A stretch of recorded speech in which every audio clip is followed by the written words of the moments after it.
नमस्कार।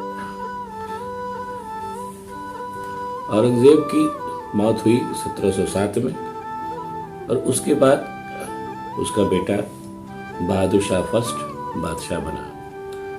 उस समय तक जैसा मैंने बताया साम्राज्य काफ़ी हद तक बिखर चुका था, लेकिन जो बिखरी ताकतें थी वो इतनी इम्पोर्टेंट नहीं थी कि वो मुगलों के वर्चस्व को चुनौती दे सकते। इस वजह से बादशाह तो मुगल होता था, लेकिन ये कि उसको संचालित करने के लिए जितनी बिखरी हुई ताकतें थी वो अपने अपनी तरीके से घात प्रतिघात संघर्ष चला रही। उसी कालखंड में सैयद ब्रदर्स का जिक्र आता है, जिन्होंने मुगल बादशाहों को अपने हिसाब से संचालित करने की कोशिश की और उस प्रक्रिया में 5-6 मुगल बादशाहों को मार भी डाला। उनकी कोशिश रहती थी कि मुगल बादशाह, चूंकि भावनात्मक लगाव उस समय की जनता का मुगलों के साथ ही था, इसलिए मुगल बादशाह को हटा करके उसके सिंहासन पर बैठना संभव नहीं था, लेकिन बादशाह को कठपुतली की तरीके से चलाना तो संभव था ही। ऐसा उस समय के षड्यंत्रकारी दरबारियों को लगता था। बहुत से षड्यंत्रकारी दरबारी थे जिन्होंने समय समय पर बहुत षड्यंत्र किए।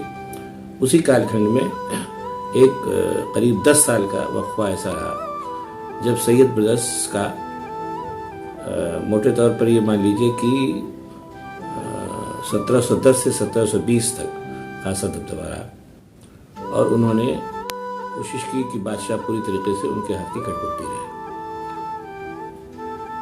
इन सैयद ब्रदर्स ने शुरुआती तौर पर 3-4 जीशान और जहांदार शाह और इन सब जैसे इन लोगों को मार डालने के बाद या मरवा डालने के बाद 1718 में मुगल बादशाह मोहम्मद शाह रंगीला को सिंहासन पर बैठाया। मोहम्मद शाह रंगीला उस समय लड़का ही था, लेकिन चूंकि मुगलों के वंश का था और मुगली था इसलिए, और चूंकि उसके पुरखों ने राज्य किया था इसलिए दांव पेश से तो वाकिफ था ही। उसने सिंहासन पर बैठ तो गया सैयद ब्रदर्स की सहायता से और जैसा उस जमाने का चलन था, लेकिन सिंहासन पर बैठने के तत्काल बाद उसने जो पहली रणनीति बनाई और इत्तेफाक से उसमें सफल भी रहा मोहम्मद शाह रंगीला, उसने ये सोचा कि जब तक ये दोनों सैयद ब्रदर्स रहेंगे तब तक उसके लिए गद्दी सुरक्षित और खाली नहीं रहेगी। तो उसने सबसे पहले जो नीति बनाई वो इन दोनों भाइयों से छुटकारा पाने की बनाई और उस काम को अंजाम देने में उसने कई अपने सहधर्मियों से, कई लोगों से मदद हासिल की।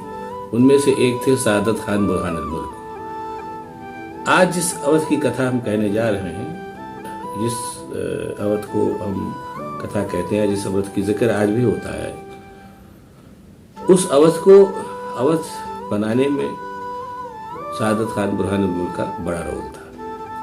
ये ईरान से आए थे, ईरान के एक वहाँ से आए थे और इनका उच्च वहाँ के मतलब जो ईरान की जो सामाजिक व्यवस्था थी उस सामाजिक व्यवस्था में उच्च कुलीन थे। इनके बारे में बहुत कुछ डिटेल भी मिल जाएगा, वो जिनकी दिलचस्पी वो पढ़ सकते हैं। यहाँ पर स्थानाभाव उसकी वजह से उतना बताना संभव नहीं है, उतना काफ़ी होगा कि ईरान के उच्च कुल के थे और आके मुगल दरबार में शामिल हुए। आए तो ये औरंगजेब के ज़माने में ही थे, लेकिन इन पर धीरे धीरे कालांतर में प्रगति करते करते ये मोहम्मद शाह रंगीला के ज़माने में अच्छे पद पर पहुंचे और मुगल दरबार में इनका खासा दबदबा रसूख था। इन सादत खान बुरहान मुल्क को सैयद ब्रदर्स को ख़त्म करने का जिम्मा मोहम्मद शाह रंगीला ने दिया और जैसा उस ज़माने का चलन था, षड्यंत्र की राजनीति का जवाब भी षड्यंत्र ही होता है। षड्यंत्र से सादत खान बुरहान मुल्क ने दोनों सैयद ब्रदर्स को मार डाला और मुगल बादशाह का दबदबा दिखाने के लिए और साथ ही साथ अपनी इम्पोर्टेंस भी दरबार में दिखाने के लिए सैयद ब्रदर्स में से एक जो था जिसको इन्होंने मारा था, सैयद ब्रदर्स में से एक का कटा सिर लेकर के सादत खान बुरहान मुल्क चांदनी चौक में घूमे। वो एक स्ट्रेटेजिक शक्ति का प्रदर्शन था कि देखो अब अगर बादशाह के खिलाफ तुम जाओगे तो तुम्हारा भी यही अंजाम होगा। इस काम के बाद जब ये काम हो गया और सैयद ब्रदर्स, जिनको एक तरीके उस ज़माने में अभी मतलब माना जाता था कि इनको तो हराना संभव ही नहीं है, उनको न केवल हराया बल्कि मार डाला और उसके बाद चांदनी चौक में उनका सिर भी घुमा दिया। इस काम ने, हालांकि ये काम देखा जाए तो बर्बर काम है, लेकिन उस समय के हिसाब से ये ज़रूरी भी था और उसने मुगल बादशाह की शक्ति को फिर से बुरी तरीके से प्रतिष्ठित कर दिया। जाहिर सी बात है, अब सादत खान बुरहानुल मुल्क मुगल दरबार के सबसे शक्तिशाली लोगों में से एक थे, जिनको मोहम्मद शाह रंगीला ने पुरस्कृत किया। कैसे पुरस्कृत किया, यही आज के अवध की शुरुआत, कहानी की शुरुआत यहीं से होती है। जब मोहम्मद शाह रंगीला ने